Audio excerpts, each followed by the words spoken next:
नमस्कार। तो आज हम बात करने वाले हैं भारतीय प्रायद्वीपीय पठार की। ये वो पठार है जो 30 करोड़ साल भारत को कंधे पर उठाए हुए है। ये पठार जो है गोंडवाना लैंड से टूटा, अफ्रीका से अलग हुआ, फिर भी अड़ा रहा। मिलो भारत के सबसे जिद्दी पत्थर से। हिमालय टूट सकता है पर ये पत्थर नहीं टूट सकते और यहाँ कभी भी भूकंप नहीं आता है। इन्हीं पत्थरों से हमें जो है सोना, लोहा, कोयला सब मिलता है। ये पत्थर नहीं है, ये भारत की रीढ़ की हड्डी है। तो चलिए चलते हैं बिना टाइम वेस्ट किए हुए अपनी वीडियो की तरफ, अपने मैप की तरफ। ये आज हम जो है उत्पत्ति, मैप, खनिज कुछ सीखेंगे बस कुछ ही मिनटों में। वीडियो शेयर कर लो, एग्जाम में 100% सॉरी यहीं से क्वेश्चन आने वाला है। तो चलिए सबसे पहले हम देख लेते हैं कि ये जो प्रायद्वीपीय पठार है ना, प्रायद्वीपीय भारत है, इसका निर्माण हुआ कैसे था। इसका निर्माण हम बता चुके हैं पिछली वीडियो में। इसका निर्माण जो हम पहले की वीडियो में बता चुके हैं कि इसका निर्माण कैसे हुआ था। ये जो प्रायद्वीपीय भारत, ये ये देख रहे हो ना, ये इंडियन प्लेट का हिस्सा है, यानी गोंडवाना लैंड से टूट कर ही ये बना है।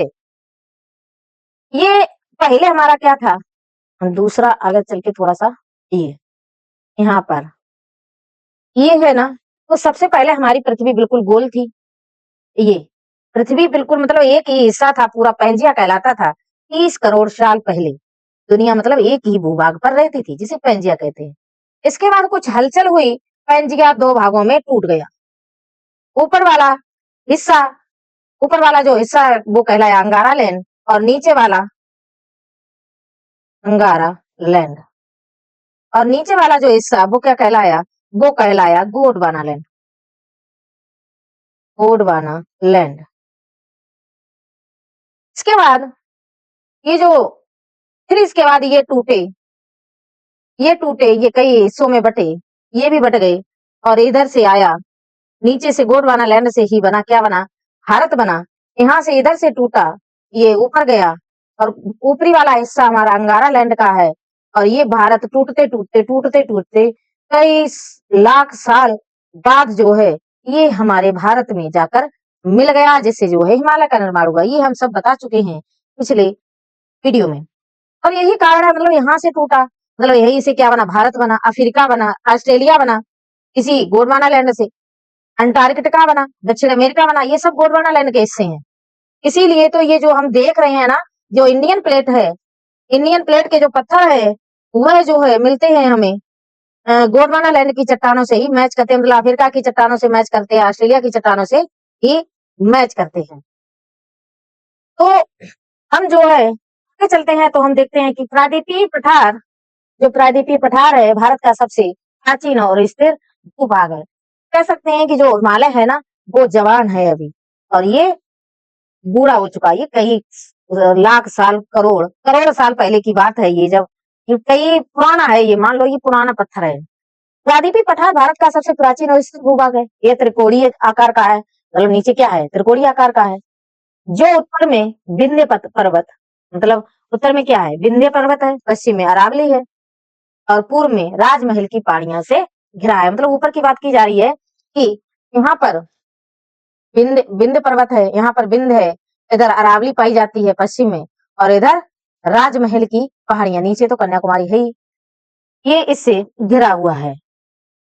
यह क्षेत्र कठोर आग्नेयकायांतरित चट्टानों से बना है। ये यहाँ की चट्टानें आग्नेय और रूपांतरित है। इसे भारतीय भूभाग का क्या कहा जाता है, हृदय कहा जाता है। इसे हार्ट ऑफ इंडिया कहा जाता है। यह क्षेत्र भूकंप से कम प्रभावित होता है। यहाँ भूकंप बहुत कम आते हैं, मतलब नाम मात्र के आते हैं। भारत की रीढ़ की हड्डी कहलाता है ये स्थान। मजबूत स्तर और बहुत ही पुराना ये स्थान है। कलर चेंज करते हैं। इसके बाद इसका विस्तार देख लेते हैं कि इसका विस्तार जो है, अरावली पर्वत, दक्षिण में कन्याकुमारी, पश्चिम में पश्चिमी घाट और पूर्वी घाट, यह लगभग पूरे दक्षिण भारत में फैला हुआ है। ये देखिए, ये यहाँ पर अरावली पर्वत है, और यहाँ पर विंध्याचल पर्वत है, और इधर राजमहल की पहाड़ियां हैं। इधर मान लो विंध्याचल पर्वत, यहाँ सतपुड़ा पर्वत, इधर विंध्याचल पर्वत है। इसके बाद यहाँ नीचे साइड कन्याकुमारी है। तो ये पूरा दक्षिण भारत मान लो ये पठारीय भाग है। ये पूरा दक्षिण भारत क्या है? पूरा पठार का मैदान है। निर्माण इसका देख लेते हैं। अभी ऊपर बताया यह पठार प्राचीन क्रिस्टलीय चट्टानों से बना। ये यहाँ ये मैदान जो है बहुत पुरानी है और ये क्रिस्टलीय चट्टानों से बना है। इसका निर्माण 3.5 अरब साल पहले हुआ था। इसका निर्माण जो है कब हुआ था? 3.5 अरब साल पहले हुआ था। ये गोंडवाना महाद्वीप का हिस्सा है, इसीलिए इसे प्राचीनतम स्थल खंड कहा जाता है। ये सबसे पुराना है स्थल खंड जो है। आगे देखते हैं कि इसकी विशेषताएं। इसकी ऊंचाई 300 से 900 मीटर है। ये सबसे पुरानी चट्टानें हैं। यहाँ नर्मदा, ताप्ती जो पश्चिम की ओर है, मतलब इधर पश्चिम की ओर जो अरब सागर में जो नदियां गिरती हैं वो नर्मदा और ताप्ती हैं, और गोदावरी इधर। ज्यादातर प्रायद्वीपीय पठार की नदियां जो है बंगाल की खाड़ी में गिरती हैं, ठीक है, क्योंकि उनका झुकाव वो बंगाल की खाड़ी की तरफ है। इसके बाद खनिज संपदा से भरपूर है। भारत का 98% कोयला मिलता है यहाँ। 100% लोहा, मैंगनीज, बॉक्साइट यही मिलता है। ये भारत का खनिज हृदय स्थल। अगर ये पठार ना होते तो हमारे भारत में ये जो खनिज मिल रही है वो न मिल पाती, नाम मात्र की मिलती। यहाँ विशेषकर छोटा नागपुर के पठार से हमारे कई खनिज मिलते हैं। अगले प्रश्न पर वो आगे चलते हैं कि काली मिट्टी जो है दक्कन ट्राइब की बेसाल्ट से बनी रेगुर जो मिट्टी है वो कपास के लिए अति उत्तम है। जो काली मिट्टी जो है दक्कन ट्राइब में बेसाल्ट से बनी है। दक्कन ट्राइब क्या बेसाल्ट चट्टानों से बना है। तो वहां अक्सर काली मिट्टी मिलती है जो कपास के लिए अच्छी मानी जाती है। हाँ, लाल मिट्टी भी मिलती है, लेटेराइट मिट्टी भी पाई जाती है। इसके बाद हम देख लेते हैं कि पश्चिमी घाट की नदियों पर कई बांध बने हैं, जैसे कोरा है, कोयना है, शरावती। नदियों के ऊपर हम अलग से वीडियो लेकर आएंगे। जैव विविधता है पश्चिमी घाट को जो है यूनेस्को वर्ल्ड हेरिटेज साइट में रखा गया है। सांस्कृतिक अजंता एलोरा, हम्पी, महाबलीपुरम जैसे स्थल जो है इसी पठार पर बने हैं, यानी इसी पठार पर बने हैं। आगे हम देखें यहाँ वनस्पतियां कौन कौन सी पाई जाती हैं। उष्णकटिबंधीय पर्णपाती वन पाए जाते हैं। मानसून पर निर्भर वनस्पति पाई जाती है यहाँ पर इन पठारों पर। अब देख लेते हैं कि प्रायद्वीपीय पठार के भाग। यह पठार कई छोटे छोटे प्लेटफार्म में बटा है।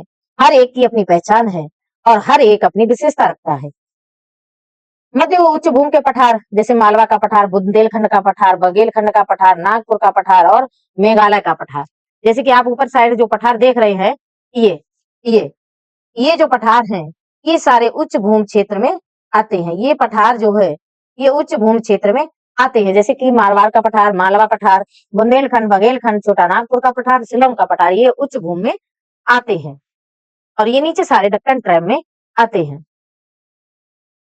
आगे चलते हैं, हम देखते हैं इन पठारों के बारे में एक एक करके वर्णन करते हैं। दक्कन का पठार अभी देखा हमने कि दक्षिण भारत में स्थित है। सबसे बड़ा पठार माना जाता है। ये सबसे बड़ा पठार माना क्या है? इसकी सीमाएं उत्तर में विंध्य और सतपुड़ा पर्वत है, पश्चिम में पश्चिमी घाट और पूर्वी में पूर्वी घाट, पूर्व में पूर्वी घाट है। इसके बाद हम खास बात देखते हैं इसकी। लावा से बना ये पठार है Deccan trap. Black soil season यानी काली मिट्टी भी इसे कहते हैं।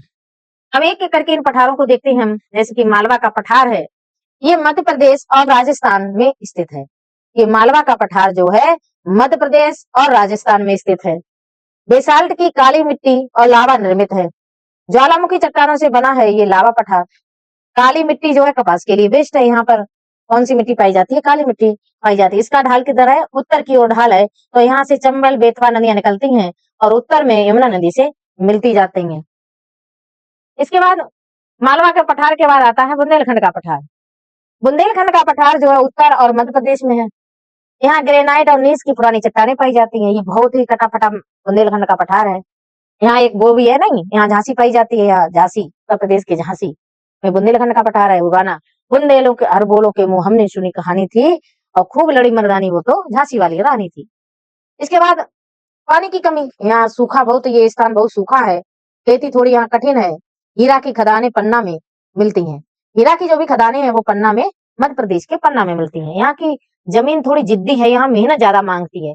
यहाँ जो है थोड़ी कठिन खेती करना है, यहाँ मेहनत बहुत अधिक करनी पड़ती है खेती करने के लिए। आगे हम बघेलखंड का पठार देख लेते हैं। ये मध्य प्रदेश और छत्तीसगढ़ में स्थित है। मध्य प्रदेश का पठार जो है मध्य प्रदेश में और छत्तीसगढ़ में स्थित है। ये खनिजों से भरपूर है। विंध्य का पूर्वी भाग यानी विंध्याचल पर्वत का ये पूर्वी भाग और ये बलुआ पत्थर से बना हुआ है। यहाँ बलुआ पत्थर पाई जाती है। कैमूर की पहाड़ियां भी पाई जाती है इसी पठार में। कैमूर की पहाड़ियां और सोन नदी इसी पठार से निकलती है। कोयला और चूना पत्थर भी यही मिलता है। ये ऊर्जा का पावर हाउस कहलाता है। कौन सा? बघेलखंड का पठार ऊर्जा का पावर हाउस। आगे छोटा नागपुर का पठार देखते हैं। झारखंड, उड़ीसा और पश्चिम बंगाल में फैला है। झारखंड का पठार, छोटा नागपुर का पठार जो है झारखंड, उड़ीसा और पश्चिम बंगाल 3 राज्यों में फैला हुआ है। भारत का खनिज भंडार है। यहाँ दामोदर घाटी यही है। यहाँ 100% कैनाइट, 90% अभ्रक और 80% कोयला यही मिलता है।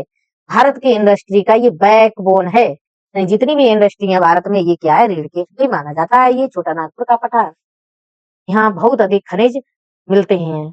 इसके बाद दक्कन का पठार आ जाता है। ये सबसे बड़ा भाग है और कहाँ कहाँ फैला है? महाराष्ट्र, कर्नाटक और तेलंगाना यहाँ पर फैला हुआ है। ज्वालामुखी लावा से बना है। यहाँ बेसाल्ट चट्टानें पाई जाती हैं। सीढ़ीदार पहाड़ियां मिलती हैं। यहाँ काली मिट्टी ज्यादातर इसमें पठार में, प्रायद्वीपीय भारत में काली मिट्टी पाई जाती है और ये कपास के लिए प्रसिद्ध है। अजंता और एलोरा की गुफाएं इसी पर है। अजंता और एलोरा की गुफाएं जो हैं वो इसी पर मौजूद हैं। इसका नाम कहाँ से आया? दक्षिण से आया है, यानी दक्कन, दक्षिण, दक्कन दक्षिण, यानी दक्कन का नाम कहाँ से आया? दक्षिण से, दक्कन और दक्षिण। इसके बाद आगे तेलंगाना का पठार आता है। आंध्र प्रदेश और तेलंगाना में ये फैला हुआ है। इसके अलग अलग नाम भी कह सकते हैं, जैसे आंध्र प्रदेश का पठार, तेलंगाना का पठार, और ये मिलाकर, दोनों मिलाकर कह देते हैं रायसीना का पठार। ये दोनों को मिलाकर हम इसे कह देते हैं रायसीना का पठार। यहाँ ग्रेनाइट चट्टानें मिलती हैं। ग्रेनाइट यहाँ से निर्यात किया जाता है और हैदराबाद तेलंगाना के पठार पर ही स्थित है। यहाँ पर गोदावरी कृष्णा का दोआब पाया जाता है। लाल मिट्टी पाई जाती है। यहाँ कौन सी मिट्टी? इस पठार पर लाल मिट्टी पाई जाती है। सूखा क्षेत्र है। यहाँ ये क्षेत्र जो है सूखा क्षेत्र है, लेकिन आधुनिक सिंचाई से इसमें सुधार कर लिया गया है। क्योंकि कर्नाटक का पठार देख लेते हैं। कर्नाटक का पठार, इसे 2 भागों में बांट दिया गया है कर्नाटक के पठार को। एक तो मालाबार का पठार और एक और मैदान। कर्नाटक का पठार में मालाबार पठार भी है और मालाबार और मैदान, ये 2 भागों में बटा हुआ है। बाबा बुदन की पहाड़ियां इन्हीं पाई जाती हैं इसी पर। कॉफी, चंदन, सोना कहाँ मिलता है? कोलार, हम्पी की गुफाओं से मिलता है। कर्नाटक में ये स्थित है। इसकी ऊंचाई क्या है? ज्यादा है। यहाँ जोग जलप्रपात पाया जाता है। यहाँ प्रकृति का जो लाइव शो है, बड़ा अच्छा लगता है जब झरना ऊपर से गिरता है। आगे महाराष्ट्र का पठार देखते हैं कि महाराष्ट्र का पठार, महाराष्ट्र में ये लावा पठार है। यहाँ कपास की खेती होती है, या कपास की धरती, ये यहाँ पर बहुत अधिक मात्रा में कपास उगाया जाता है। आगे हम मेघालय या शिलांग का पठार देख लेते हैं जो मेघालय में स्थित है। मेघालय या शिलांग का पठार मेघालय में स्थित है। इस पर जो है गारो खासी जयंतियां पहाड़ियां पाई जाती है। और मेघालय या शिलांग का पठार छोटा नागपुर का ही विस्तार है। सबसे ज्यादा बारिश यहाँ होती है मानिसराम में।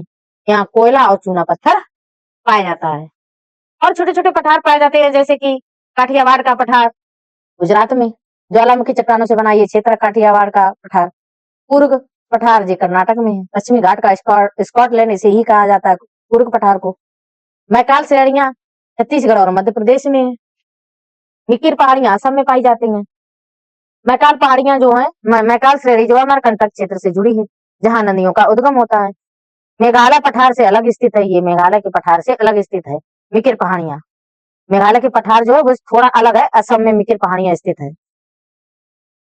मेघालय पठार से अलग स्थित मिकिर पहाड़ियां, राजमहल पहाड़ियां झारखंड में स्थित हैं और ज्वालामुखी चट्टानों और जीवाश्म के लिए प्रसिद्ध है। यहाँ जीवाश्म पाए जाते हैं और ज्वालामुखी चट्टानें पाई।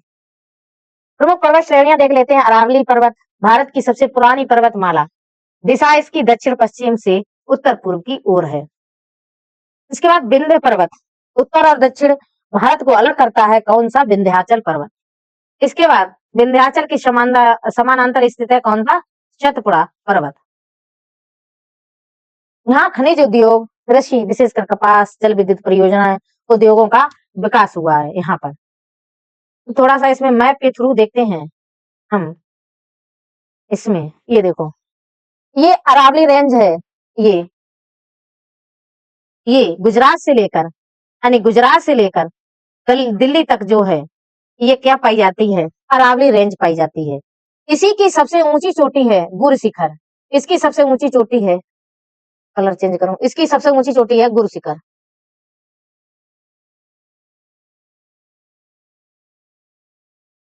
गुर शिखर, यहाँ पर गुर शिखर पाई जाती है, यहाँ पर सबसे ऊंची चोटी यानी माउंट आबू पर स्थित है ये।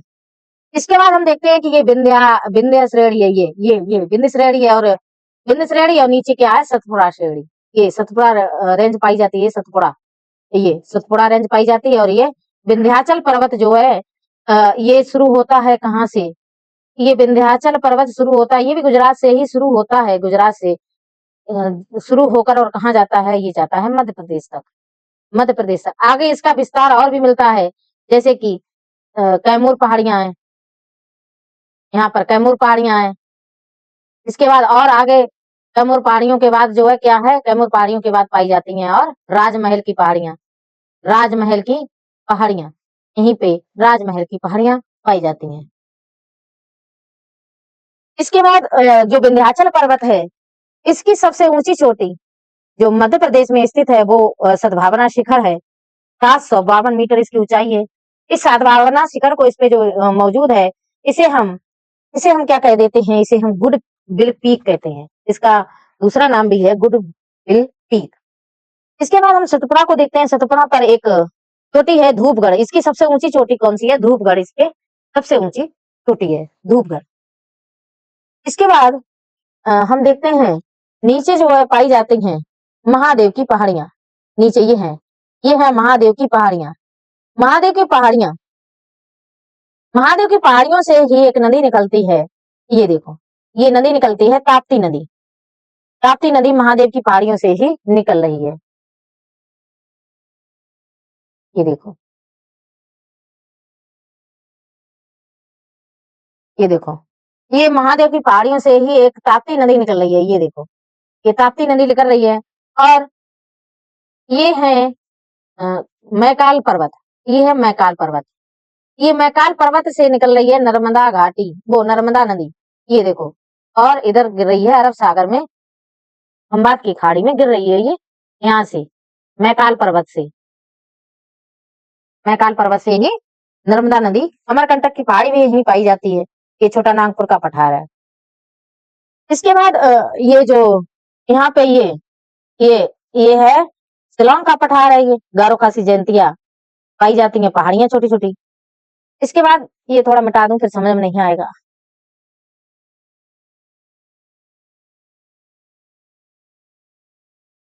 ये देखो, ये जो राजस्थान है ना, यहाँ यहाँ इसी के किनारे से राजस्थान में पाई जाती है क्या चीज, राजस्थान में मेवाड़,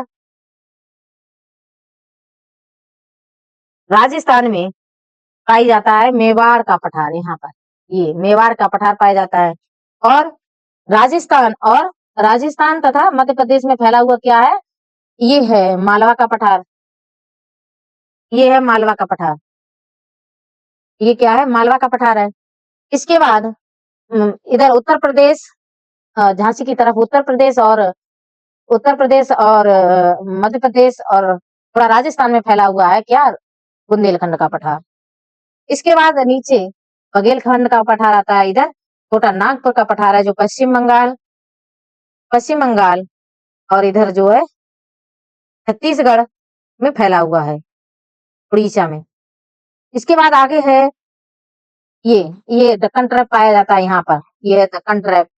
और उसी के नीचे कर्नाटक में कर्नाटक का पठार है, कर्नाटक का पठार है। और इधर तेलंगाना का पठार है, यहाँ है नहीं इसमें लेकिन हम बता रहे हैं, तेलंगाना और आंध्र प्रदेश में फैला हुआ, इसे रायसीना का पठार भी कह देते हैं यहाँ पर, रायसीना का पठार। तो ये रहा आज का हमारा टॉपिक, उम्मीद करते हैं समझ में आया होगा। एक और वीडियो इसकी लाएंगे, अभी इसमें कुछ भी नहीं हो पाया, अभी और वीडियो लाएंगे प्रायद्वीपीय भारत को हम देखेंगे, इसकी नदियां देखेंगे और यहाँ इसके पर्वत देखेंगे तथा इस पठार को भी मैप द्वारा समझेंगे। आज हमने इसकी डिटेल पढ़ ली है, अगली वीडियो में हम जो है मानचित्र द्वारा समझाने का प्रयास करेंगे। और अगर हमारी वीडियो पसंद आई हो तो लाइक करें, कमेंट करें, शेयर करें, बेल आइकन दबाना ना भूलें जिससे नोटिफिकेशन आप तक हमारा शीघ्र ही पहुंचे। अगली वीडियो आने तक जय हिंद, जय भारत, जय हिंद, जय भारत।